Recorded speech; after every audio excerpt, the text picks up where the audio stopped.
Jésus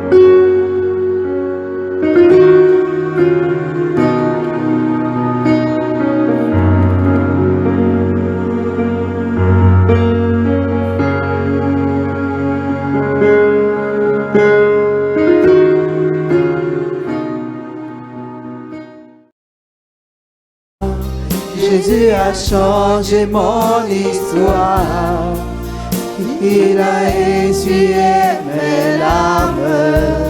Jésus a changé mon histoire. Il a essuyé mes larmes. Yahweh a changé mon histoire.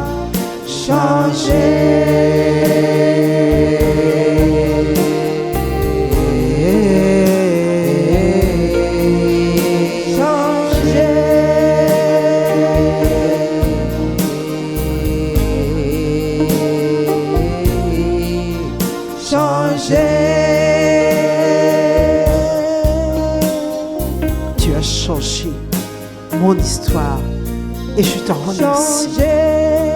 Je te remercie, Seigneur. Tu as changé l'histoire de ton peuple et je te remercie. Tu as changé l'histoire et tu veux changer l'histoire de chacun, Seigneur, qui vient devant ta face. Oh Dieu. Merci, Seigneur.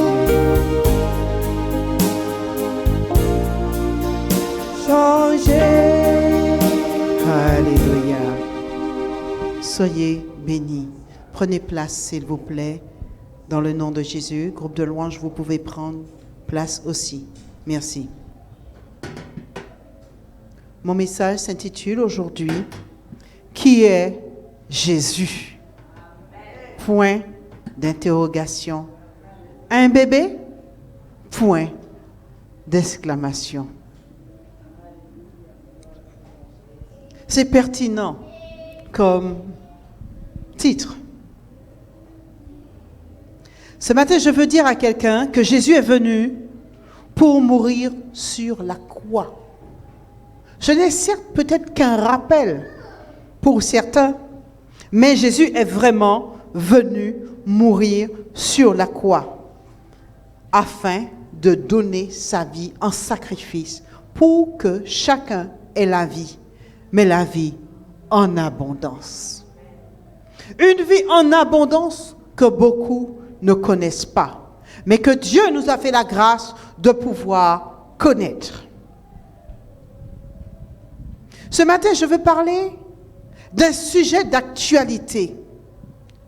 Un sujet qui est actuel, qui se passe souvent, répétitivement, au mois de décembre. Nous entendons en cette période de fin d'année des phrases étonnantes depuis des générations. Pas si vieilles que ça, finalement. Vous me direz étonnante. Non, c'est coutumier. Mais moi, je peux vous dire, ce sont des phrases étonnantes. Au regard de la parole de Dieu, elles sont très étonnantes. Oui, nous entendons parler dans le journal télévisé, dans la rue, avec les relations, partout dans la nation, du petit Jésus. Le petit Jésus dans la crèche, faire une crèche, faire un sapin, ou la crèche, oh, ce qu'elle est émouvante. C'est émouvant cette crèche. Les émotions. Ou bien encore, pas de Noël sans sapin. Pas de Noël sans crèche, etc. Vous me direz, mais maman, de quoi vous parlez? Puisque c'est normal, c'est comme ça. On est né, on a trouvé et c'est naturel. Ce n'est pas si naturel que tout ça. Quand vous regardez, vous marchez dans les villes, les anciennes villes, vous voyez certains bâtiments, c'est écrit des dates. Des dates extrêmement vieilles. Votre arrière-arrière-grand-père n'était pas encore né quand ces bâtiments ont créé. J'habite une ville avec un château, le château du XIIIe siècle, par exemple. Donc, mon arrière-arrière-arrière-arrière-arrière-grand-père, ok, n'était pas encore né. Mes racines chinoises n'étaient pas encore nées.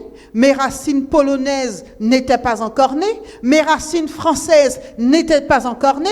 Mes racines indiennes n'étaient pas encore nées. Mes racines africaines n'étaient pas encore nées. Qu'est-ce que j'ai encore? Je ne sais plus. Mais en tout cas, pour ceux que je connais, ils n'étaient pas encore nés. Que le château de Mainville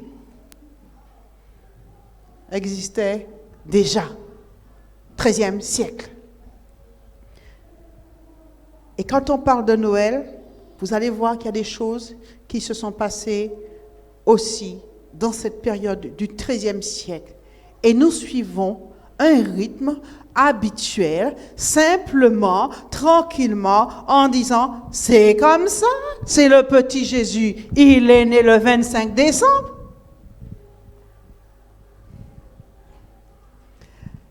Mes frères et sœurs, enfants de Dieu, invités du Seigneur Jésus-Christ, je peux vous dire, il y a un problème. Il y a un problème. Bon nombre d'enfants de Dieu sont perdus sur le sujet de Noël. D'autres sont partagés. Partagés entre fêter pleinement ou fêter à demi. Ou faire des arrangements par rapport à leur foi chrétienne. Mais avec Dieu, il n'y a pas d'arrangement. Avec Dieu, il y a des choix. Le choix de la parole de Dieu dans son intégrité ou bien pas de choix du tout. Nous ne sommes pas des intégristes, mais nous sommes des personnes qui devons appliquer la parole de Dieu. Et Dieu fait grâce à certains depuis la Genèse, depuis la création de la terre, depuis la Genèse. Dieu fait grâce aux hommes de le connaître. Et c'est ainsi que la Bible a été écrite. La Bible, je veux le rappeler, ne se pense pas, mais la Bible se lit et la Bible se vit. Et la Bible se vit aussi avec les époques. Nous allons lire la parole de Dieu aujourd'hui, beaucoup, donc je vais demander à la sœur qui lit souvent d'être attentive. Mais je veux rappeler, dans un verset, dans Jean 8, 32, la Bible dit, vous connaîtrez la vérité, et la vérité vous affranchira. Cette vérité se trouve dans la parole de Dieu. La vérité est dans la parole de Dieu. Il suffit de la lire et vous allez découvrir si on vous a dit la vérité ou si on vous a menti. Avant tout, sachons que Noël a ses origines païennes. Aujourd'hui, avec Internet, il y a des gens qui le savent que Noël a des origines païennes, mais comme ils continuent à faire cette fête en disant « c'est une fête de famille ». Derrière Noël, il y a sûrement des choses qu'on nous cache. Derrière Noël, il y a sûrement des choses qui nous font du tort.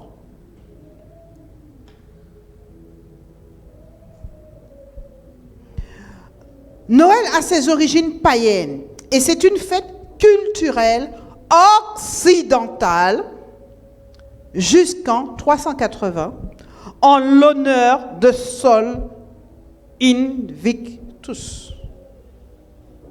Noël, c'est pas né en Australie. Noël, c'est pas né en Afrique. Noël, c'est pas né en Côte d'Ivoire. Noël, c'est pas né au Japon. Noël, c'est pas né en Chine. Noël, c'est pas né dans ces régions-là. Noël est né bel et bien à Rome. Et vous savez bien que Rome était, à cette époque, le gouvernement mondial comme aujourd'hui les États-Unis.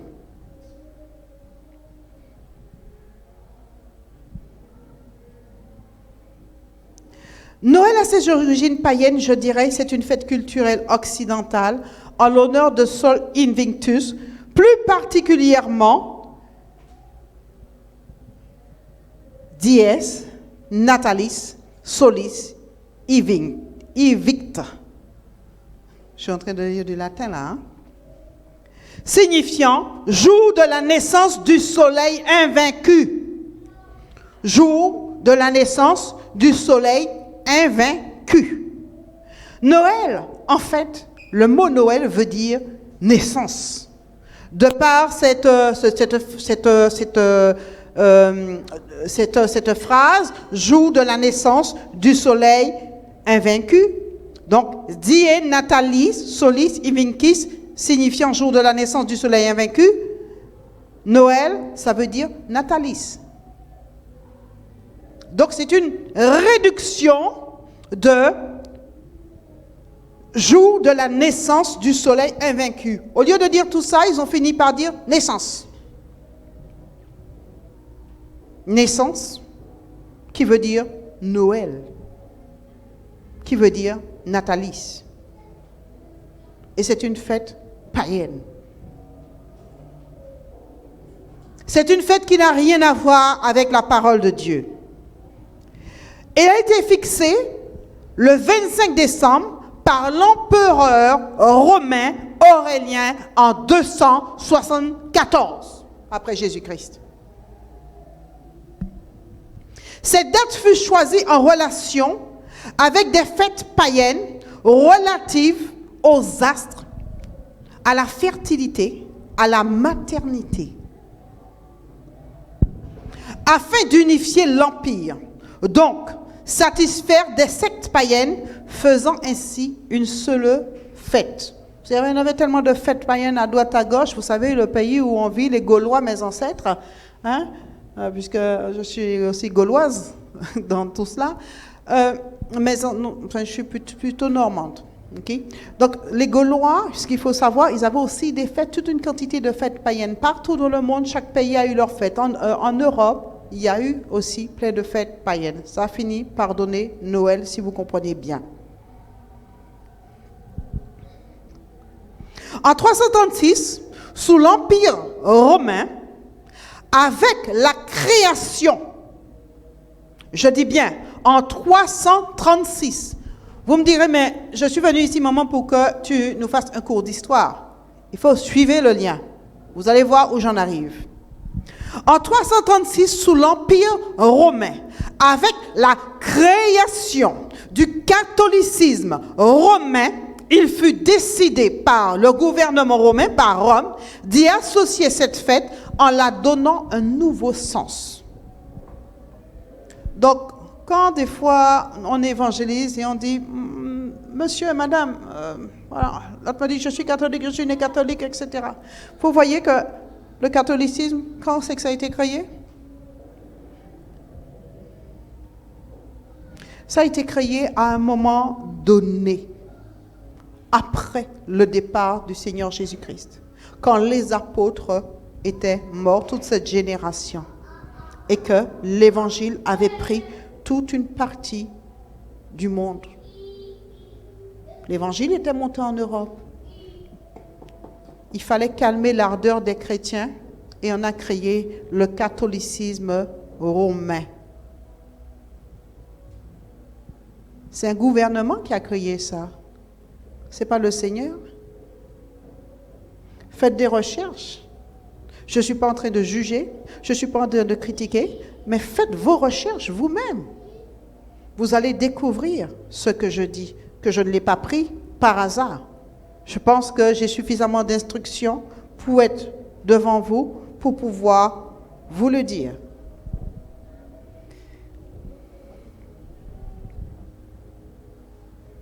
Donc, cette fête païenne de Natalis, ok? Donc, jour de la naissance du soleil invaincu, qui a ses bases astrales, on l'a introduit dans la création du catholicisme. Et ils lui ont donné un nouveau sens. Cette fête fut créée de toutes pièces par Rome, ok, s'est répandue jusqu'à nos jours. Et ça, vous le savez. Cette fête est simplement une substitution de fête païenne. On a seulement tout fait pour la christianiser. Mais comment voulez-vous rajouter quelque chose à la parole de Dieu? Comment voulez-vous faire ça? On a tout fait pour la christianiser. Et même les étrennes de fin d'année. En fin d'année, on donne aux concierges des étrennes ici en France, par exemple. OK? Même les étrennes des fêtes de fin d'année sont des fêtes païennes reliées à Saturne. Aujourd'hui, je veux dire, chrétiens, attention. La crèche de Noël. Les enfants de Dieu ont parfois tendance à accepter la mise en place d'une crèche de Noël en se disant qu'ils refusent un sapin. Un sapin qui est la création aussi de toutes pièces des hommes. Le sapin fait référence en Europe, dans les pays européens, à une fête dédiée à différentes divinités astrales. Voyez, je suis toujours en train de parler astre, astre, astre. Pourtant, on dit que Noël, c'est l'anniversaire du Seigneur Jésus. La crèche, quant à elle, apparut en Italie sous forme humaine en 1223. Vous voyez, j'habite dans une ville avec un château du XIIIe siècle. Donc, dans la même période.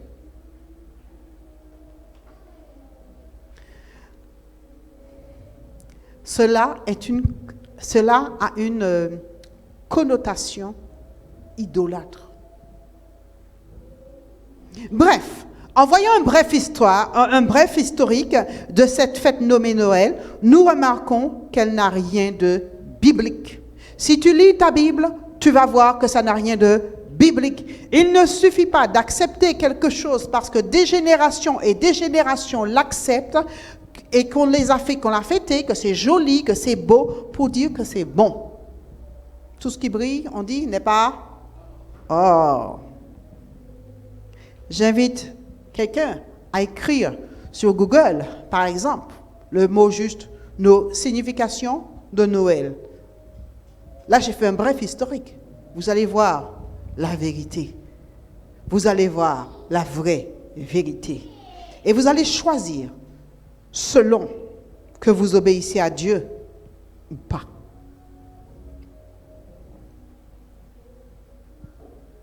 Nous devons être prudents et nous devons refuser d'être sous l'emprise des esprits qu'elle génère. Ce qui est culturel est aussi spirituel. Ce qui est spirituel peut être aussi destructeur d'une vie. Ah oui, je parle de Noël là. Ne vous étonnez donc pas, chrétiens. Ne vous étonnez donc pas, frères et sœurs. Que personne ici, que personne qui entende ne s'étonne que les Européens aiment bien l'horoscope, aiment bien tout ce qui est astrologie, parce que Noël a des origines astrologiques. Quand tu fêtes Noël là, tu sais quel démon qui t'anime? On dit que la sorcellerie est en Afrique, non? Qu'est-ce qu'on dit, non? Papa, c'est ce qu'on dit, non? Que les sorcières, c'est en Afrique, non? Voilà, ça brille dehors. Sorcellerie. Passée depuis des générations. On a seulement donné une connotation un peu chrétienne en créant en 336 le catholicisme. Mais à l'origine, il n'en était pas ainsi. Le Seigneur Jésus, c'est pas ce qu'il a fait. C'est pas ce qu'il a créé. Ça a été un choix politique. Et ensuite, moi non. Je veux que la sœur se lève et lise Colossiens 2, 6 à 8.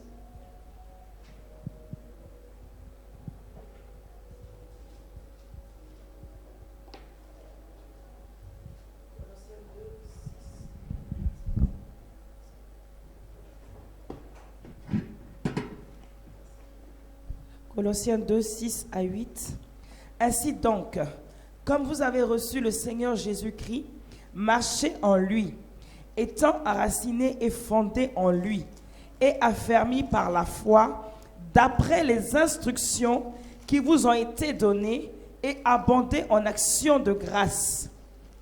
Prenez garde que personne ne fasse de vous sa proie par la philosophie et par une vaine tromperie, s'appuyant sur les traditions des hommes, sur les rudiments du monde et non sur Christ. Amen. Amen. Je crois que ça parle à quelqu'un, ce verset. Je crois que ça parle à quelqu'un. Prenez garde que personne ne fasse de vous sa proie par la philosophie et par une vaine tromperie, selon la tradition des hommes, selon les principes élémentaires du monde. Ça parle à quelqu'un. Création de toute pièce des hommes, et on t'enfile ça sous base de Jésus-Christ.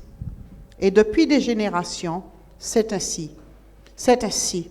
Ah, ben maman, tu ne comprends pas, c'est joli, c'est une fête de famille, mais tu comprends qu'il y a, maman. Mais oui, je comprends qu'il y a des démons derrière et que je ne veux pas être possédé par ces démons. Et que toi aussi, tu dois être délivré, comme j'ai été délivré. Ça, par contre, je comprends.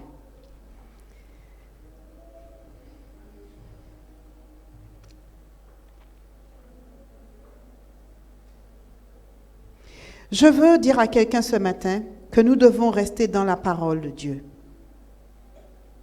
et ne pas nous adonner aux ajouts des hommes par rapport à la parole de Dieu. De crainte d'être sous le coup d'une malédiction. Maman, t'exagères quand même. Une malédiction. C'est Noël. C'est Jésus. C'est l'anniversaire de Jésus. Non.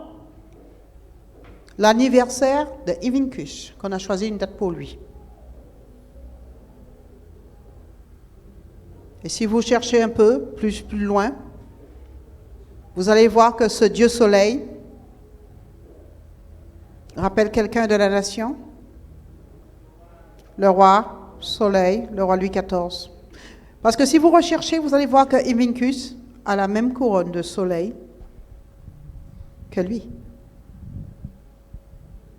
Où est Dieu dedans? Ça ne ressemble pas aux Africains qui adorent les ancêtres, ça? Papa? Creuse. Il ne faut pas être fermé. Creusez. Creusez. Il ne faut pas être fermé.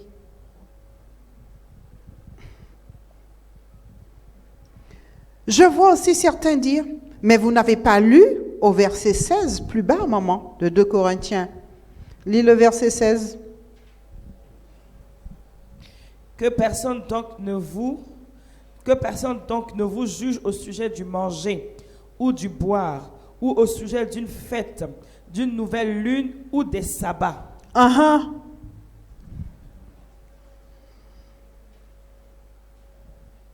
Que personne ne vous juge. Mais maman, tu es sûrement en train de nous juger là. Non, je suis en train de dénoncer quelque chose qui ne va pas. Le christianisme qui s'associe, les vrais chrétiens qui lisent la parole de Dieu, qui vivent dans la parole de Dieu, qui manifestent la parole de Dieu, se mélanger avec des fêtes païennes. Il ne faut pas qu'il en soit ainsi. En se mélangeant à des fêtes païennes, vous avez finalement des esprits qui vous suivent puisque vous avez le Saint-Esprit. Le Saint-Esprit ne va pas se bagarrer éternellement avec des esprits généraux, des esprits de sorcellerie. Moi, je ne comprends pas la nuit, je me retrouve toujours à cette période-là dans une position où je fais des rêves et je vois des démons qui me poursuivent, je vois des gens ceci. Non, c'est long qu'en Afrique, hein? C'est long qu'en Afrique. Non, c'est toi qui es en train de fêter la naissance d'un faux Dieu. D'un faux Dieu. Sous couvert de naissance de Jésus-Christ. Et tu crois que tu ne vas pas être suivi? Tu marches tous les jours sur son terrain dans la nation. La Bible dit que tout lieu que foule la plante de mes pieds, le Seigneur me le donne en héritage dans le livre de Josué. Mais moi, je veux le bon héritage de la nation. Moi, je ne veux pas les démons qui vont avec. Mais toi, avec le cœur fermé, tu prends les démons. Parce que c'est beau de faire la fête, ça brille, c'est beau. Et puis t'es né, t'as trouvé, puis c'était comme ça. Mais maman, c'est l'anniversaire de Jésus. Sur quelle base? Prouve-moi dans la Bible. Historiquement, je t'ai déjà démontré ce qu'il en est. OK? En te permettant d'aller creuser encore. Bibliquement.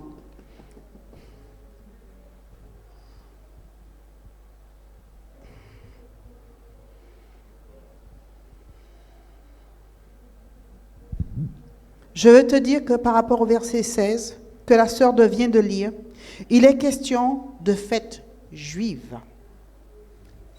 Et sachez que la Bible a été écrite longtemps avant. De fête juive, ok? Mais là, il est question, je parle, de fête païenne, intégrée dans le christianisme. Tu ne peux pas marcher un pied à droite, un pied dedans, un pied dehors. Si tu marches un pied dedans, un pied dehors, ton pied est où? L'autre glisse, non? Hébreux 13, 9.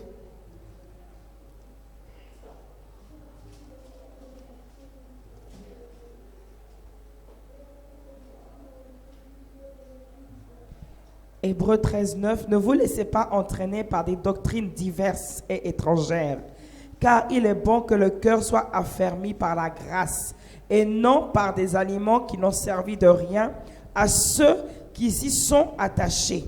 Amen. Amen. Et vous voyez bien que dans cette fête-là, on boit, on mange, on fête, et en voici, et en voilà. Faisons attention. 2 Pierre 2, 1 à 3. Vous restez debout, ma fille?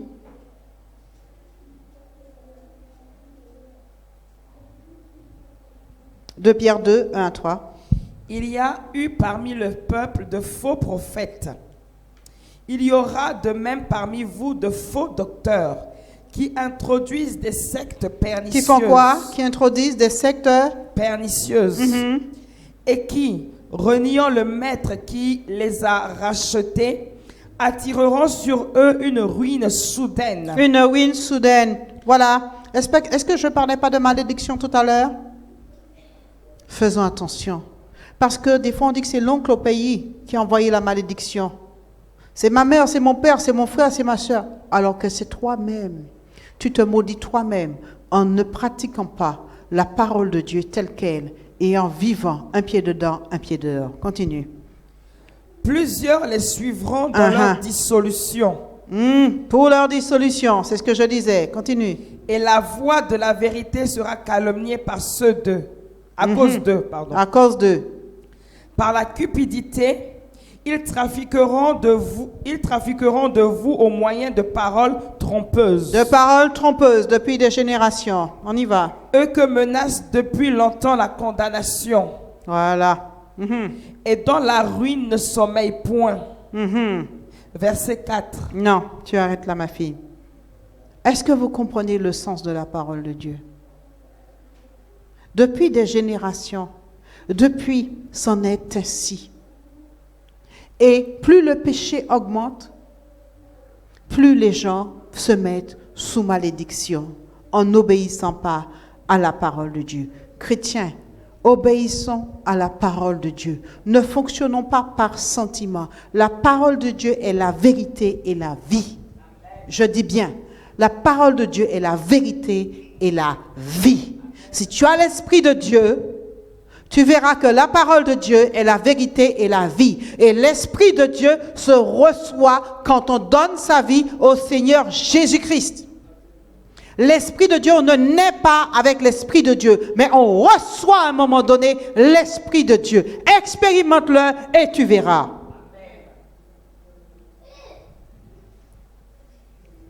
Beaucoup se disent chrétiens en fait, mais ne le sont pas.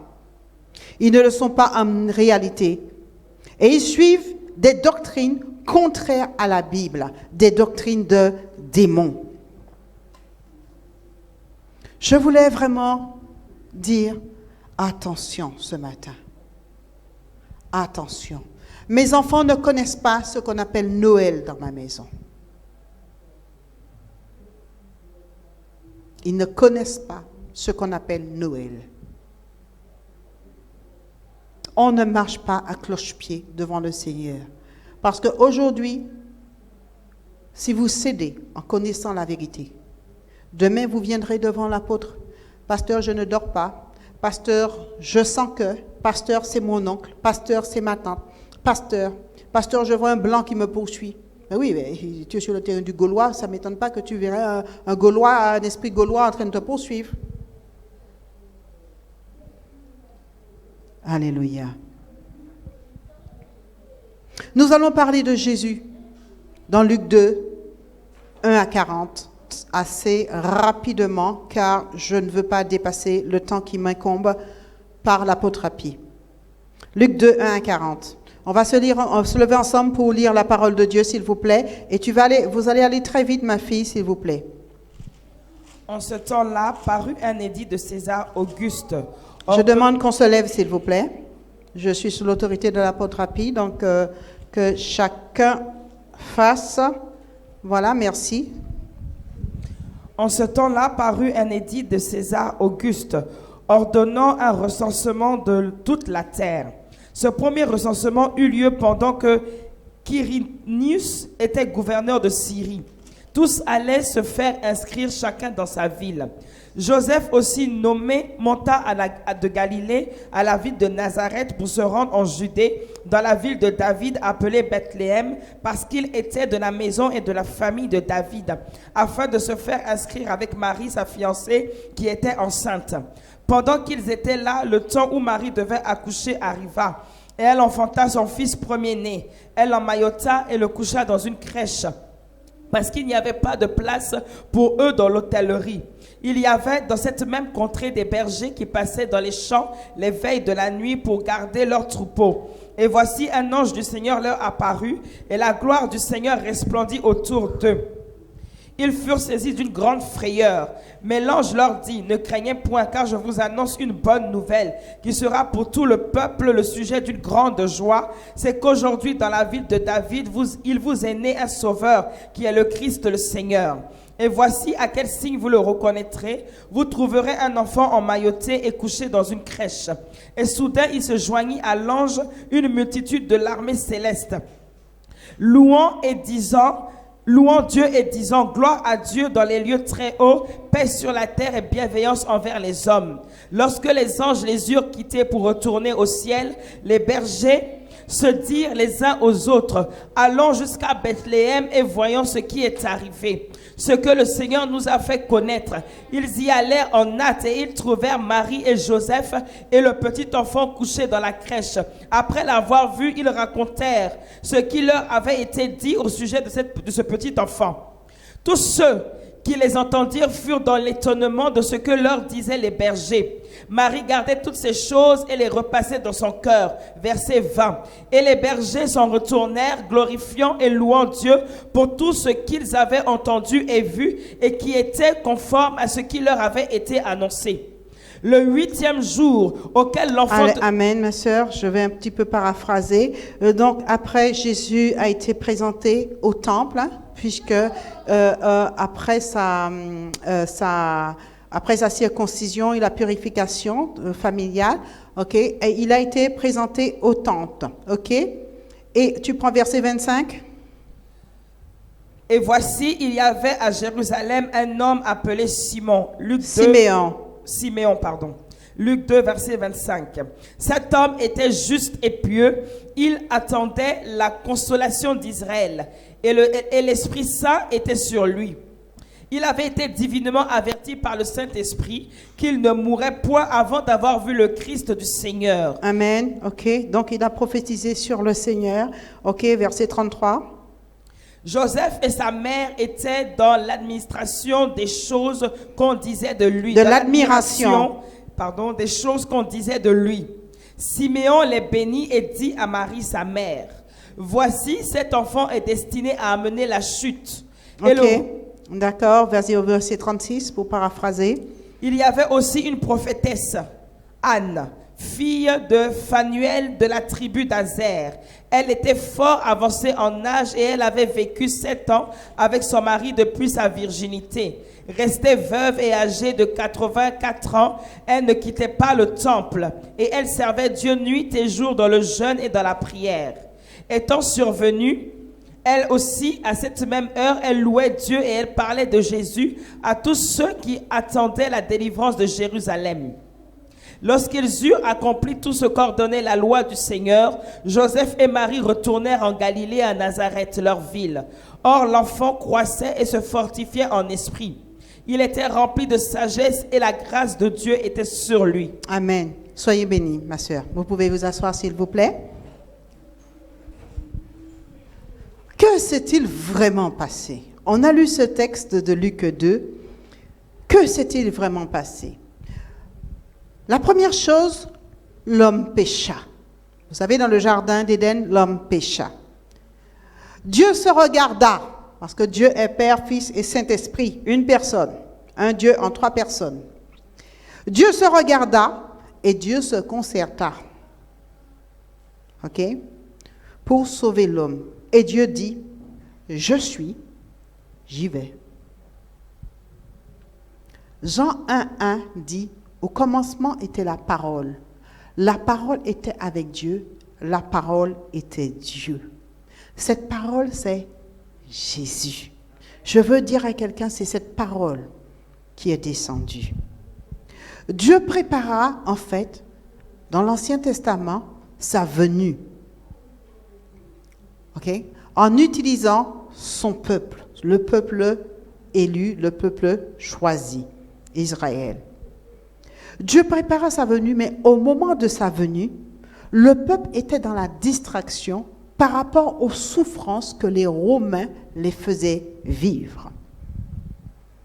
Dieu a tout de même vu qu'il y avait Siméon, que vous avez lu, qui n'était pas dans la distraction, parce que Dieu lui avait fait une promesse. Il était là, il attendait sa promesse. Dieu a vu les bergers. Les bergers, ils avaient un métier considéré comme impur, ok, à l'époque. Et c'était des gens qui étaient rejetés. Il y avait aussi les mages. Je veux attirer un peu votre attention sur les mages. Les mages étaient des hommes d'une sagesse occulte, exerçant auprès des rois. C'est pour ça que des fois, vous savez, les gens disent les rois mages. Voilà. C'est pour ça finalement, certains les ont appelés les rois mages. Ils exerçaient auprès des rois, comme à l'époque de Daniel. Si quelqu'un se rappelle, il y avait des sages, okay? Comme à l'époque aussi de Moïse, il y avait des sages auprès du roi. Comme dans certaines tribus africaines, il y a des sages, et je peux dire tout cela avec certains guillemets. Donc, ils exerçaient une sagesse occulte auprès des rois, étant toujours en quête des étoiles pour voir l'avenir. C'était des formes d'astrologues, astronomes, un peu sorciers de surcroît. Ce que je veux dire ce matin, c'est que Dieu trouva aussi Anne, la prophétesse, une vieille dame de 84 ans qui vivait dans le temple. Elle avait décidé de vivre là et de prier, d'attendre la venue du Seigneur. C'était une prophétesse. Vous voyez, 84 ans, elle était toujours une prophétesse. Hein? Donc quand je serai vieille là, ne me jetez pas. Hein? D'accord. Que le nom du Seigneur soit béni. Ce matin, peuple de Dieu, je veux vous dire que Dieu fait des promesses, comme Dieu a fait des promesses à Siméon. Et il faut faire attention à la distraction. Même en cette fin d'année où c'est fête par-ci, fête par-là, comme j'ai parlé, faites attention à la distraction afin que vous puissiez recevoir la visitation de Dieu. Le peuple était dans la distraction, comment pouvait-il recevoir la visitation de Dieu? Le Seigneur est venu, regardez à qui il s'est manifesté.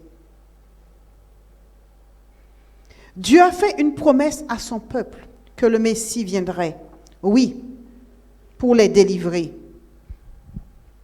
Jésus vint un bébé dans une crèche.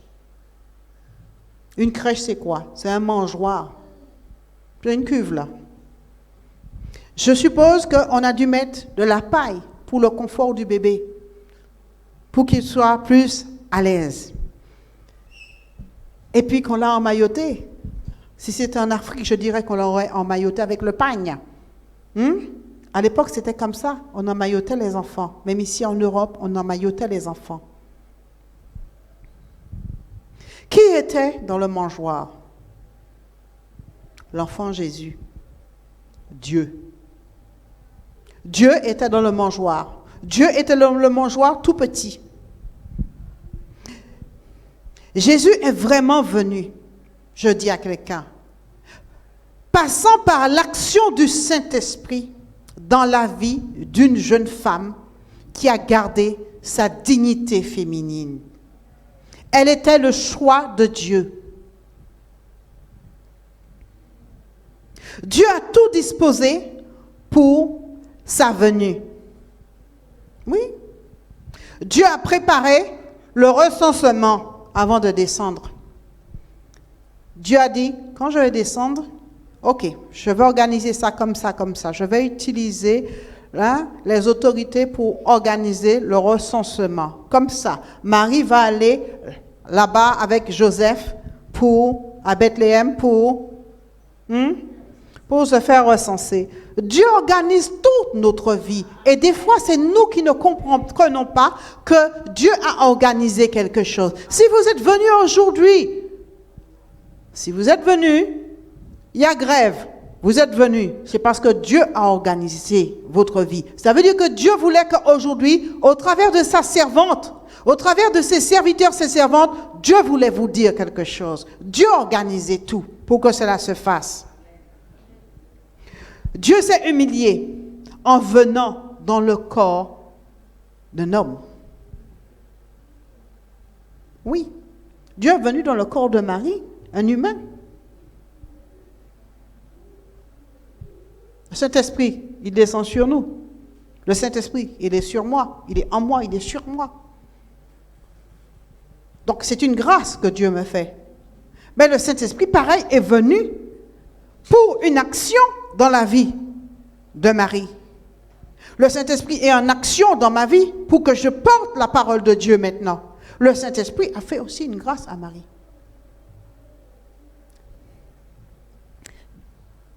C'est une grâce où elle pouvait dire qu'il me soit fait selon la volonté du Seigneur. Dieu s'est vraiment dépouillé. Dieu est venu dans le corps d'un homme pécheur. Oui, Marie est née. Quand un humain naît, il naît pécheur. Dieu est venu dans le corps d'un pécheur. Dieu a décidé de naître au milieu des animaux, dans l'odeur des caca, des excréments, selon les prophéties des prophètes de l'Ancien Testament. Vous en trouverez dans Michée, dans Ésaïe, etc. Il y en a et il y en a. L'humilité de Dieu a porté son choix sur ceux qui étaient rejetés pour descendre. Comme je vous ai dit tout à l'heure, sur Siméon, sur Anne. Anne était recluse. Siméon, c'était un prieur qui attendait et tout. On devait dire, Siméon, laisse-nous là avec tes histoires. Etc. Les bergers. Pour se faire connaître. Non pas seulement ces trois-là, mais son propre ennemi, les mages. Au travers des mages qui suivaient simplement son étoile, avec une curiosité. C'est quoi cette étoile-là? C'est quoi? Les mages, ils avaient l'habitude de voir les étoiles. Les mages, je dis, ils avaient l'habitude de voir cette étoile. Mais sachez une chose, ces enfants du diable sont venus s'humilier aux pieds de Dieu. Ils ont dit, nous allons adorer. Vous croyez que leur intention, c'était en fait d'aller adorer? Non. Leur intention, c'était pas d'aller adorer. Ils ont utilisé cela pour pouvoir venir et essayer de voir ce qu'ils pouvaient faire avec cette étoile. Cette étoile était anormale, ils étaient intrigués. Elle était particulière. Mais quand ils sont arrivés, ce que leur bouche avait dit, s'est accompli devant la grandeur de Dieu. Ce que leur bouche avait dit, s'est accompli. Ils ne pouvaient que s'humilier, que tomber devant le Seigneur. Imaginez-vous la scène. 2 adultes d'une renommée qui tombent devant un bébé dans un mangeoire au milieu des cacas. Je veux dire à quelqu'un, Dieu est grand, Dieu est merveilleux, Dieu s'est dépouillé. Et je veux dire à quelqu'un ce matin, de la même façon qu'ils n'ont pas réussi à détruire l'étoile du Seigneur, de la même façon, ton étoile est restaurée et tes ennemis ne pourront plus avoir accès à ton étoile. Ton étoile brillera, ton étoile brillera. Si ton étoile brille, Dieu rajoute aujourd'hui de la brillance à ton étoile, de l'élévation à ton étoile. Ta gloire s'élève de la même façon que ses ennemis n'ont pas pu, ils n'ont pas pu. De la même façon, les ennemis de ce ministère ne pourront pas. Ils ont essayé, mais ils ne peuvent pas, ils ne pourront pas, parce que l'heure et le temps est arrivé de façon à ce que ce ministère soit élevé d'une façon fracassante et puissante, et personne ne pourra arrêter cela, personne ne pourra intervenir. Ceux qui se sont moqués aujourd'hui, le Seigneur dit, c'est l'heure de ma vengeance.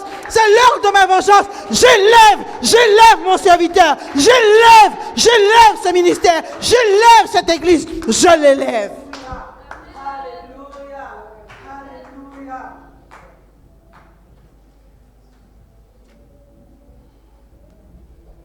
Je veux dire à quelqu'un ce matin, celui qui était dans la crèche, celui qui était dans le mangeoire, n'était autre que Dieu lui-même. Que Dieu lui-même. Dieu qui s'est dépouillé, mais Dieu lui-même.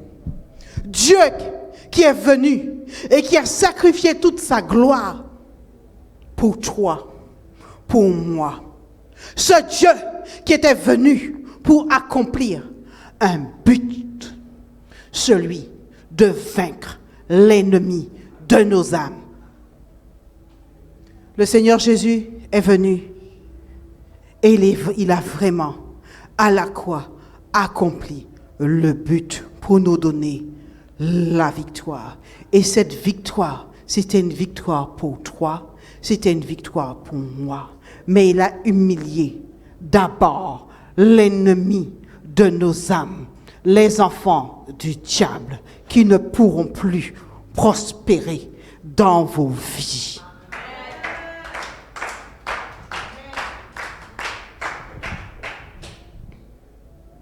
Je vais dire à quelqu'un ce matin, l'évangile est véritable.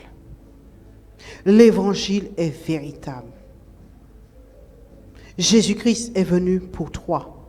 Jésus-Christ est venu pour moi. L'évangile est véritable. Et ce que Dieu a dit, il l'accomplira. Il l'accomplira. Il l'accomplira. Au nom de Jésus-Christ. Amen. Seigneur, que ton nom soit béni. Que ton nom soit élevé pour ta parole. Ta parole qui change, qui transforme, qui libère.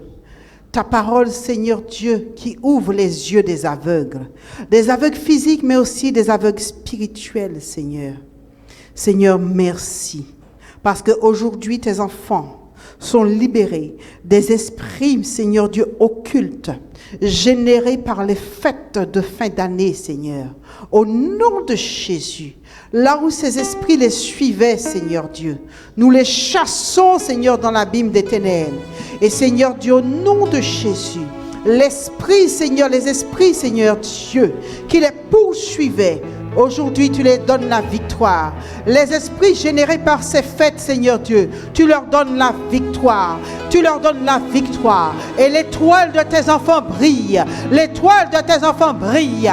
L'étoile de tes enfants brille.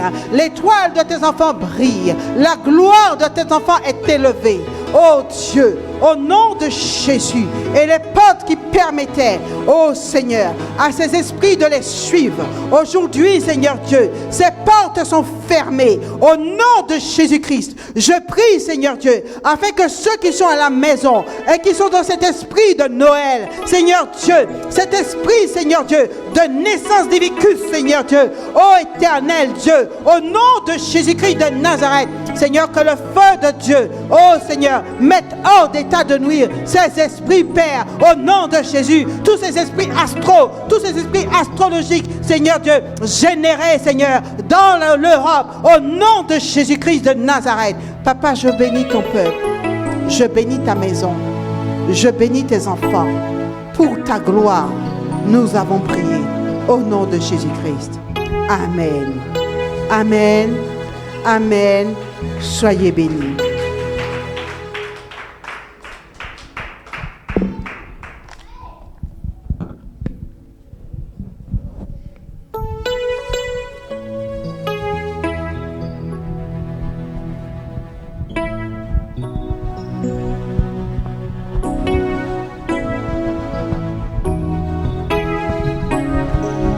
Est-ce que quelqu'un peut l'acclamer? Alléluia. Amen. Nous allons prier par rapport à ce message. Tu vas demander au Seigneur, aide-moi à préparer mon cœur pour attendre ta venue, parce que ta venue est proche. Malgré les grèves de train, j'ai bravé ces épreuves, je suis là ce matin. Père, que ce qui est en moi qui ne te glorifie pas, fais cette chose tomber ce matin, afin que mes yeux puissent voir ta gloire. Prie avec moi, dis-lui de faire tomber les choses qui ne le glorifient pas dans ton cœur, qui ne le glorifient pas dans le cœur de ton mari, de tes enfants. Des choses qui t'empêchent d'avancer, des choses qui t'empêchent, qui peuvent te faire rater la venue de Jésus-Christ. Prie avec moi, prie avec moi, prie avec moi, même si ma voix est cassée, prie avec moi, prie avec moi. Je viens de prier dans une église à côté, prie avec moi, prie avec moi. Koshabadabadoga sakalando, rabadoga santolobo. Seigneur, nous attendons la venue de ton Fils qui viendra dans ta gloire avec celle de tes saints anges, nous dit la Bible. Seigneur, nous te prions. Seigneur, dispose notre cœur, que nous soyons comme la prophétesse Anne qui t'attendait dans le temple. Seigneur, nous sommes ton temple, notre corps est ton temple. Seigneur, que nous t'attendons disposés, Seigneur, à voir la délivrance, à voir la venue, ta venue dans la gloire, Père. Oh Sharamo Santaraba. Oh Labakolo Santa Mama Madaga. Sonda Baba Kala Kishoto. Tu vas lever la main avec moi. Tu vas dire au nom de Jésus. Lève ta main, tu dis au nom de Jésus. Je veux qu'on règle bien mon micro, s'il te plaît. J'ai déjà forcé dans ma voix à côté quand j'étais en train de prêcher. Voilà. Tu vas dire avec moi au nom de Jésus-Christ. Au nom de Jésus-Christ. Tout esprit qui se tient devant moi pour m'empêcher de voir la gloire de Dieu en 2020, je t'ordonne de me libérer maintenant. Libère mon chemin. Je te donne 3 secondes, 3 minutes. Libère maintenant. Au nom de Jésus. Au nom de Jésus. Esprit de souffrance, je te chasse. Esprit de maladie, je te révoque. Je t'envoie dans les abîmes. Ce matin, tu n'as plus de force, tu n'as plus de puissance, tu n'as plus d'autorité sur mon corps, sur mon âme et sur mon esprit. Ce matin, je te chasse, esprit de sorcellerie, d'envoûtement, esprit de vol de la grâce de Dieu. Je te chasse au nom de Jésus, au nom de Jésus. Esprit de vol de mon étoile, je te chasse au nom de Jésus. Père, mon Père et mon Père, toute personne qui a volé mon étoile, je leur donne de me la remettre avant la fin de cette année. Toute personne qui a volé l'étoile de mes enfants, j'ordonne à cette personne de me la remettre avant la fin de l'année. Avant la fin de l'année, au nom de Jésus, au nom de Jésus, celui qui a volé ce qui m'appartenait, j'ordonne au nom de Jésus-Christ que cette chose me revienne. Que cette chose me revienne. Au nom de Jésus. Au nom de Jésus. Celui qui a pris ma place, où que ce soit, qui libère ma place et que je vais à ma place, Père. Au nom de Jésus. Celui qui a pris ma place, j'ordonne que cette place soit libérée afin que je m'assoie à la place, Seigneur, que tu as déclaré pour moi dans ce monde. Au nom de Jésus. Au nom de Jésus-Christ. Au nom de Jésus-Christ. Au nom de Jésus-Christ. Esprit d'échec, je te revoque. Esprit de faillite, je te chasse. Au nom de Jésus-Christ. Au nom de Jésus-Christ. Esprit de rejet, sors de ma vie. Au nom puissant de Jésus. Au nom puissant de Jésus. Je brise sur mon corps, sur mon âme et sur mon esprit tout esprit de malédiction qui subsistait contre moi. Au nom de Jésus. Au nom de Jésus. Malédiction ancestrale qui subsiste dans ma famille, je brise, je te brise ce matin au nom de Jésus. Je n'entrerai pas en 2020 avec la malédiction de ma famille. Au nom de Jésus, au nom de Jésus, au nom de Jésus, mes yeux verront 2020 dans la gloire de Dieu, dans la gloire de Dieu, dans la gloire de Dieu. J'ordonne à la malédiction de la mort subite de sortir de ma vie. Je brise ton bâton sur ma vie au nom de Jésus, au nom de Jésus, au nom de Jésus. Malédiction de la mort subite, je te brise sur mon corps, sur mon âme et sur mon esprit au nom puissant de Jésus. Mes yeux verront 2020, mes yeux verront 2020 et la gloire de l'Éternel m'accompagnera, m'accompagnera, m'accompagnera en 2020 au nom de Jésus-Christ, au nom de Jésus-Christ. Malédiction de cancer qui subsiste contre moi, je brise ton bâton, je brise ton bâton, je brise ton bâton. Malédiction du AVC, du diabète, je brise votre bâton, je brise votre bâton sur moi et ma famille au nom de Jésus, au nom de Jésus-Christ, au nom de Jésus-Christ, au nom de Jésus-Christ, au nom de Jésus-Christ. Mon Père et mon Père, mon Père et mon Père, toute personne qui a creusé ma tombe pour m'empêcher de voir 2020 qui soit enterré dans la tombe qu'il a creusée, selon ta parole dans Somme chapitre 7 verset 15 jusqu'à 17, tu dis que celui qui a creusé un trou tombe dans ce trou, que celui qui a acheté mon cercueil, Seigneur, soit enterré dans ce cercueil. Que celui qui a acheté le cercueil de mes enfants, de ma femme ou de mon mari, soit enterré dans ce cercueil. Au nom de Jésus, au nom de Jésus, aucune malédiction ne subsistera contre moi. Aucune parole méchante ne m'atteindra. Au nom de Jésus, au nom de Jésus, au nom de Jésus, au nom de Jésus, j'appelle le succès dans mes affaires. J'appelle le succès succès dans mes entreprises. J'appelle le succès sur mes finances. J'appelle le succès dans ma famille. J'appelle la réussite sur mes enfants. J'appelle la réussite sur tout ce que je touche. Au nom de Jésus, la réussite m'accompagne. Le succès accompagne ma vie. Le triomphe, la victoire est ma portion ce matin. Au nom de Jésus, la bonne santé est ma portion ce matin. Au nom de Jésus, au nom de Jésus, l'élévation est ma portion ce matin. Au nom puissant de Jésus, au nom puissant de Jésus. Merci Père, parce que j'expérimente ta gloire dans ma vie ce matin. Au nom de Jésus, au nom de Jésus, et toute flèche de l'enfer qui a été envoyée contre moi, je les brise. Je les brise. Au nom de Jésus. Flèche de maladie, je te brise. Flèche de la sorcellerie, je te retourne à l'expéditeur. Au nom de Jésus. Au nom de Jésus-Christ. Au nom de Jésus-Christ. Au nom de Jésus-Christ. Flèche du mauvais sort, je te retourne à l'expéditeur ce matin. Au nom de Jésus, j'entre dans la bénédiction d'Abraham en Jésus-Christ.